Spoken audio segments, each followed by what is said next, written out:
Thank you. It's great to be here. And I'm going to be talking about something that has been of great interest to me. I hope it'll be interesting to you. I've studied the brain for many years using technology, and recently I've been struck by how technology seems to be altering our lives and wondered how it's altering our brains. So to try to get at that question, it brings up issues of creativity and technology. And we know it's accelerating the pace of life. It's reducing the time for thoughtful reflection. But ironically, the internet and all this new technology was developed to free up time, to help us become more thoughtful and creative. Now, to get a better idea of some of these issues, we've heard about how Google might be making us stupid. And at UCLA, we wanted to ask what really is going on with Google. Is it making us smart? Is it making us stupid? So we raised a bit of money, got some collaborators together there, and we devised an experiment to try to understand how search is affecting our brains. Now, I wanted to know, what does a brain look like the first time it searches online? So I had to recruit people who had never searched online. I quickly learned I couldn't recruit them online. And so we got people like this. Congratulations, you're the last person on earth to get an email account. And then after looking for some time, we found some older people, about a dozen of them, who we called internet naive. And we matched them up with another dozen who were internet savvy, mostly women, well-educated. As far as we could tell, the only way the groups differed was according to their computer experience. Now, to do this experiment, we used an MRI scanner, and those of you who have been in the narrow tube know it's too narrow to get a computer in there. So we used these special goggles to show the volunteers either a bar, and we said concentrate on it so we could factor out what the brain does when it pays attention. Then we had another control task, reading a simulated book page. And then we had these simulated internet pages, and there was a little keyboard next to their side so they could operate a mouse.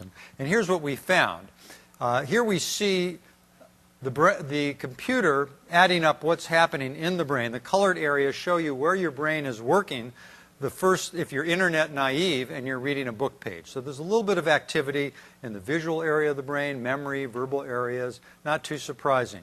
So here are internet naive people searching online for the first time.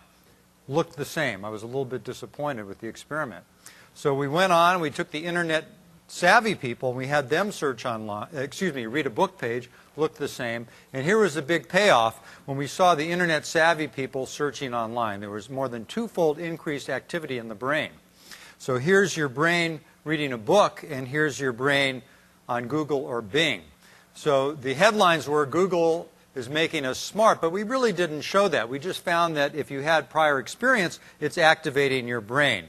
Now, part two of the experiment, we took the internet naive people and we trained them. We said for an hour a day we want you to search online, and we found there were significant increases in brain activity in the front part of the brain, the thinking part of the brain that makes decisions, holds in short-term memory, the kinds of functions we know we need to use to search online. So here's what I think is happening in these kinds of experiments.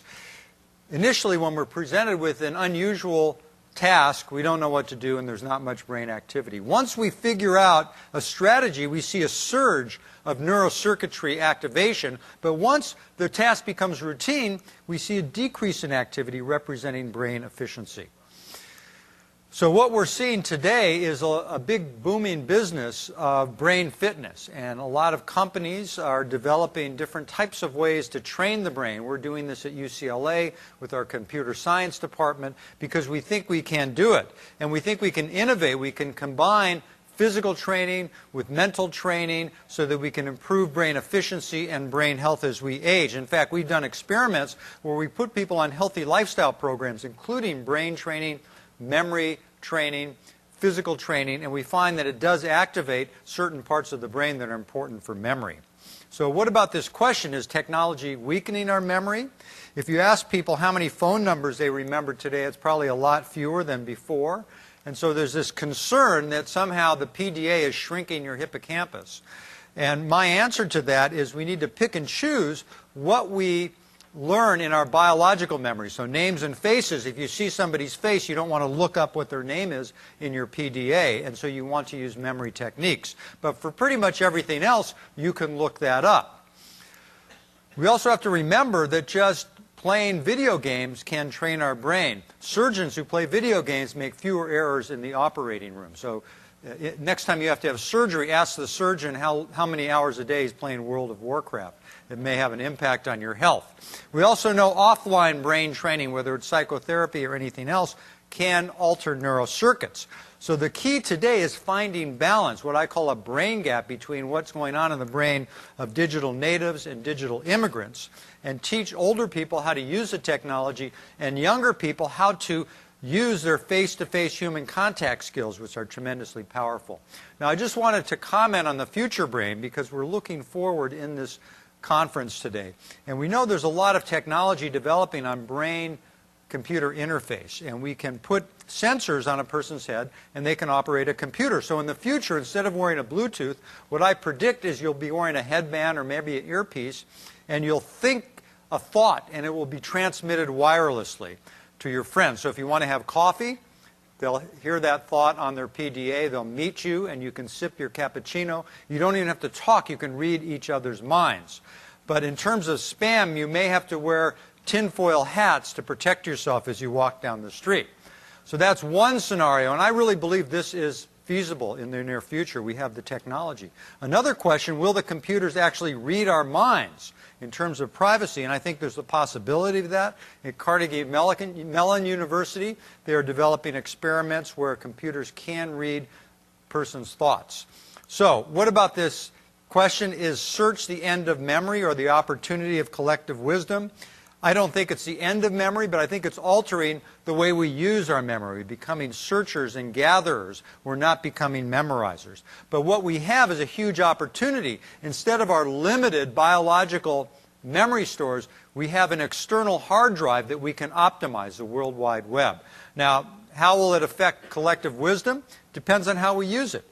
We could spend a lot of time using it in a way that is destructive to our humanity and our wisdom, or we can expand it. Thank you very much for your attention.